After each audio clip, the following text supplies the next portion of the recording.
yéndonos más allá de los nombres y de los cambios que ha mencionado el profe en la nota que ha dado lectura, que tienen que ver con esta suerte de recambio o de renovación en la cúpula militar y en la Policía Nacional, yo estoy convencido sobre algo que lo hemos venido comentando junto a ustedes durante todo este año de gobierno. Y pueden haber uno, como el de ayer, o varios cambios más en la cúpula militar, en la cúpula policial, en el Ministerio del Interior, en el Ministerio de Defensa, lo que sea. Créanme que no, yo no considero que esto pasa por una cuestión de sacar a unos, que se vayan, los que han estado hasta ahora porque no me han dado resultados y que vengan otros. Eh, no, me da la impresión de que no es un problema de nombres o de hombres o de mujeres.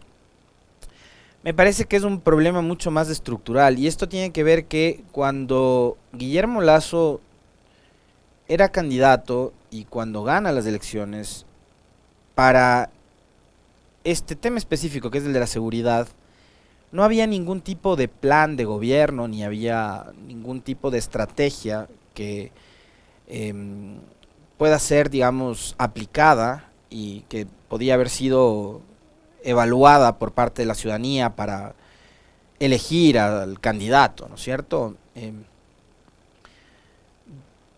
Yo solo recuerdo una intervención de Guillermo Lasso en una visita a una comunidad donde habían, digamos, población campesina, habían montubios, y ahí en la oferta de campaña de seguridad, y lo recuerdo bien porque además esto fue materia de análisis en una de las tantas entrevistas sobre ese tema en particular, con por ejemplo personajes como la doctora Carla Álvarez, ¿no?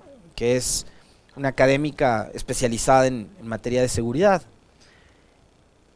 Y se me viene a la mente ese discurso de Guillermo Lasso en campaña, porque el ofrecimiento del candidato en esa época era libre porte de armas, pero nada más. Entonces, sobre seguridad, créanme, yo a Guillermo Lasso candidato no le escuché decir absolutamente nada más durante la campaña. Y con ustedes el otro día revisábamos lo que fueron los trinos, ¿no? Los tweets que publicó en su momento Guillermo Lasso, siendo candidato, sumamente crítico, con Lenín Moreno, a quien el otro día le llamó Gil, eh, con respecto de las crisis carcelarias y la masacre. Me parece que esos tweets de Lasso correspondían a lo sucedido en febrero del año anterior, donde ocurrió una de las masacres más graves y más violentas, ¿no? En plena campaña, además en pleno apogeo de la campaña electoral. Y ahí Lasso decía que se necesitaba un gobierno decidido, un gobierno, un líder que pueda detener ese tipo de violencia que se estaba registrando en las cárceles. Pero más allá del tweet, que son, no sé, 200 y pico de caracteres, yo no veía una estrategia o un plan de seguridad. Ahora que se ha creado nuevamente el Ministerio del Interior, que antes lo eliminaron, como eliminaron el Ministerio de Seguridad, como eliminaron el Ministerio de Justicia, como eliminaron muchas y otras tantas instituciones más con el pretexto de que, primero, fueron creadas por correo, entonces había que eliminarlas, y segundo, son parte del excesivo gasto público y el Estado obeso al cual había que someterle a dieta. Entonces, eliminaron el Ministerio del Interior. Resulta que ahora, como la gran solución para los problemas de inseguridad, crean el Ministerio del Interior. Crean el Ministerio del Interior sin planificación. Tanto es así que el señor ministro Carrillo todavía no tiene despacho, no tiene oficina, no hay instalaciones del Ministerio del Interior. Y por otra parte, le sigo escuchando, porque venía oyéndole atentamente al profe las noticias, le sigo escuchando a Francisco Jiménez, ministro de Gobierno, seguir como vocero de los temas de inseguridad y hablar él de lo sucedido con esta avioneta que transportaba policías y un privado de libertad hacia Manabí. Entonces, lo que me deja, digamos, entender todo eso es que no hubo planificación. Cuando se creó este Ministerio del Interior, fue como todo lo que ha sido este año de gobierno en materia de seguridad, improvisación tras improvisación.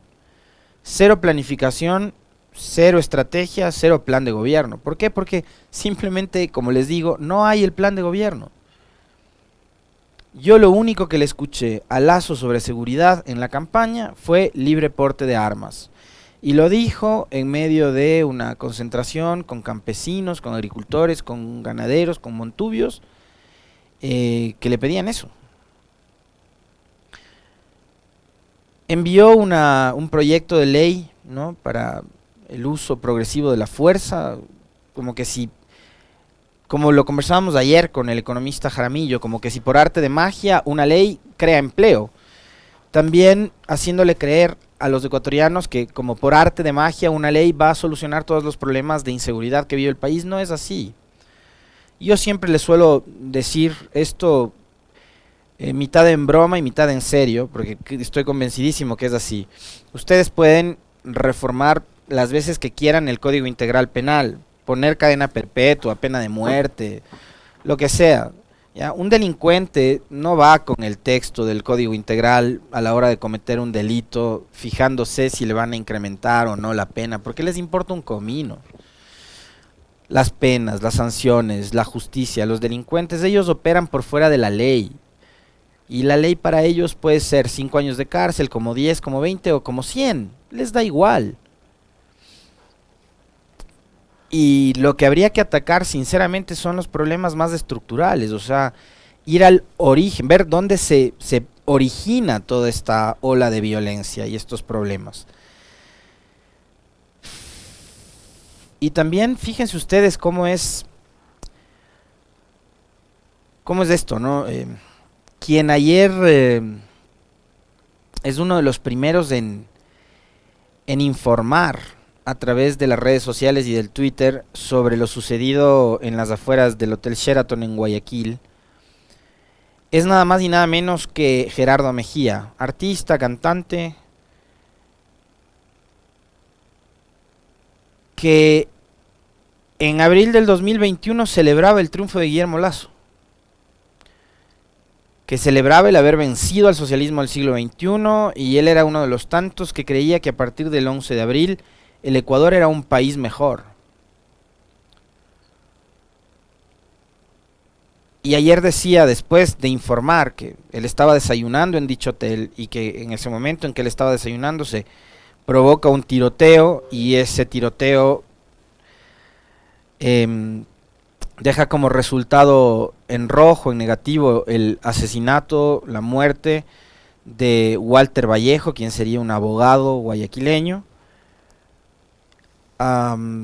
Después, la gente que además, cuando eres un personaje público como lo es este artista, también estás en la mira y eres parte de la opinión pública, y los ciudadanos también empiezan a auditarte, ¿no? Entonces, ayer hubo ciudadanos que se dieron la molestia y el trabajo de ir a buscar los tweets del señor Mejía de abril del 2021, donde él decía que ya eso se venció al correísmo, al socialismo del siglo XXI, Ecuador iba a ser un país mejor, se iba a convertir en Dubái, íbamos a ser un país desarrollado, una maravilla. Y ayer, después de informar sobre el asesinato del señor Vallejo, Gerardo Mejía decía, bueno, me regreso a los Estados Unidos triste, ¿no? Porque así se queda el Ecuador. Y después aparecen otros influencers, actrices, actores de televisión, tuiteros, youtubers, etcétera, diciendo a la gente, por favor no vengan porque el Ecuador se está cayendo a pedazos. Pero eran también parte de los que el año pasado les decían a sus seguidores que había que votar por Lasso. Y yo no voy a negar que estos personajes tienen un nivel de influencia súper importante. Y hay personas que probablemente les creen como tienen un nivel de apego, ¿no? Con un artista, un actor, una actriz, etcétera, eh, confían en la palabra de esa persona. Si me dice que no vote por fulanito, yo sigo lo que dice mi referente, ¿no? Y no voto como me dice Gerardo, vota por tal candidato, porque los otros son estos, son lo otro, son todo lo malo, lo peor, etcétera, etcétera, etcétera. Eh, y las consecuencias son estas. Y las consecuencias del voto por odio ya nos han dejado, por ejemplo, como resultado la destrucción absoluta de la ciudad de Quito. Como para que no digan, es que no nos advirtieron. Es que no sabíamos. Yo que sabía que iba a pasar esto. Cuando Rodas gana la elección en la alcaldía de Quito en el 2014, la gana en alianza con Guillermo Lasso, quien de paso le dice a Rodas, yo te apoyo para que ganes la alcaldía de Quito, siempre y cuando tú te comprometas a no lanzarte como candidato presidencial en 2017 para que no me hagas sombra y no me quites votos. Y Rodas acepta ir por la alcaldía de Quito y gana con un discurso de odio. El mismo discurso que se reproduce en el 2017, el mismo discurso que se reproduce en el 2019, el mismo discurso que se reproduce en el 2021. Para los que tanto, y a propósito de un mensaje que nos pone doña Glenda, y le agradezco porque a ratos también como improvisamos en este espacio las mañanas, digamos improvisamos porque no es que estamos elaborando un libreto el día anterior, que es lo que alguna gente cree. A ratos se pasan episodios y cosas, ¿no? Porque los que tanto cuestionan al populismo, ¿no? Para quienes populismo, por ejemplo, era hablar sobre una renta básica. Por cierto, les recomiendo que vean un documental que lo elaboró la televisión pública alemana, la DW, a propósito del 1 de mayo último, que más o menos la temática era por qué trabajamos tanto ahora y cuánto daño nos está haciendo dedicarle más tiempo al trabajo que a nuestra familia o a los pasatiempos o al hobby o a otras actividades por fuera del trabajo. O sea, le estamos dedicando demasiado tiempo al trabajo y estamos desatendiendo quizás las cosas más cotidianas, más cercanas, más humanas. Y ahí se hablaba mucho sobre este asunto, ¿no? El de la renta básica, que es, digamos, parte de la política pública con la que llegó de entrada Biden a la presidencia de los Estados Unidos. Entonces, Andrés Arauz, para dinamizar la economía, en esa época proponía el $1,000 para, sobre todo, madres solteras que puedan con eso solventar los gastos de sus hijos en cuestión de educación, de salud, quizás comprar algún tipo de productos como para poder microemprender, ¿no? Pero eso era populismo, ¿ya? Pero no era populismo darle la vuelta a la Virgen del Panecillo. Y yo les pregunto a ustedes, una ciudad vuelta a pedazos, insegura, con cifras de desempleo que están superando ya o alcanzando el 15%, como lo es Quito. Una ciudad insegura, con desempleo, con problemas gravísimos como el tema de adicción a las drogas y al alcohol, con suicidios por problemas de salud mental, consecuencia de la pandemia, del encierro, del confinamiento, también sí, de que la gente no encuentra otra salida que no sea suicidarse porque no hay trabajo. Ya, una ciudad con las calles hechas pedazos, con un metro que parecería que es el metro más largo del mundo y que yo sigo creyendo desde el día 1 en que se anunció la dichosa construcción de este metro, que no va a ser la solución para los problemas de movilidad de Quito. Estoy convencidísimo de eso. Estoy convencidísimo. Bueno, si no quieres ver DW, no lo veas. el que quiera verlo, que lo vea. Si no quieres, no lo veas. Puedes ver cualquier otra cosa. Un metro que no funciona. 10 años creo que lleva ya el metro ahí estancado. ¿Ustedes creen que esta ciudad, con todos esos problemas de inseguridad, desempleo, problemas de salud, adicciones a drogas y alcohol, tiene como una necesidad urgente poner a dar vueltas a una virgen, a un monumento? Eso no es populismo, les pregunto. Eso no es populismo. O sea, la ciudad echa pedazos. Y llega el candidato a ofrecerles, les voy a poner a dar la vuelta a la Virgen para que deje de dar las espaldas al sur. Y eso les gustó. Pero eso no es populismo. Con eso vamos a solucionar los problemas de inseguridad de Quito. O sea, la Virgen va a dar la vuelta, va a dar la bendición al sur, solucionados todos los problemas de Quito. ¿Les va a parecer burla lo que estoy diciendo? Sí, pues es una burla. Pero es una burla a los electores, es una burla a la ciudad, una burla al país. Porque ganaron la elección ofreciendo tonterías. Y hoy tienen un país convertido en un desastre. Y ojo, yo les estoy hablando únicamente de los problemas de inseguridad hoy. ¿Por qué? Porque como es noticia todos los días. Ahora estamos hablando de que mataron a un ciudadano en las afueras de un hotel, además de un hotel 5 estrellas. No mataron a un ciudadano afuera de un hostal, de un hotelito por ahí. No, no, no. Mataron a un ciudadano en las puertas de un hotel 5 estrellas. Así vendemos el Ecuador al mundo porque nos van a llover turistas. Pero si matan ciudadanos en las puertas de los hoteles 5 estrellas, pues. Y les insisto, yo les estoy hablando solo del tema de seguridad. Después podemos seguir hablando de que los hospitales no tienen medicinas, de que en los hospitales no hay médicos, de que regresaron a las clases los chicos en la costa y que hay más de 200 escuelas que se están cayendo a pedazos porque el gobierno nacional no ha invertido un centavo en la remodelación, refacción, adecuación de estas instalaciones como para que los chicos puedan volver seguros a clases. Y yo el otro día a la ministra le estaba diciendo, ¿será que por lo menos tienen jabón y agua para lavarse las manos porque todavía estamos en pandemia? Pero si las aulas se caen a pedazos.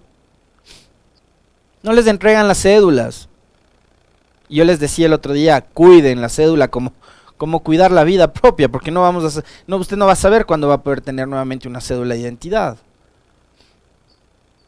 Las cosas más elementales, más básicas, se han convertido en privilegios en este país. Y así podemos ir. Como nos decía ayer nuestra primera invitada, la señorita Kerly Carvajal. Hacer un recuento de todas las barbaridades que ofrecieron en campaña y que no han cumplido. Y yo les repito, en época de campaña no se habló nada de seguridad. Y ahí están los resultados. Improvisación.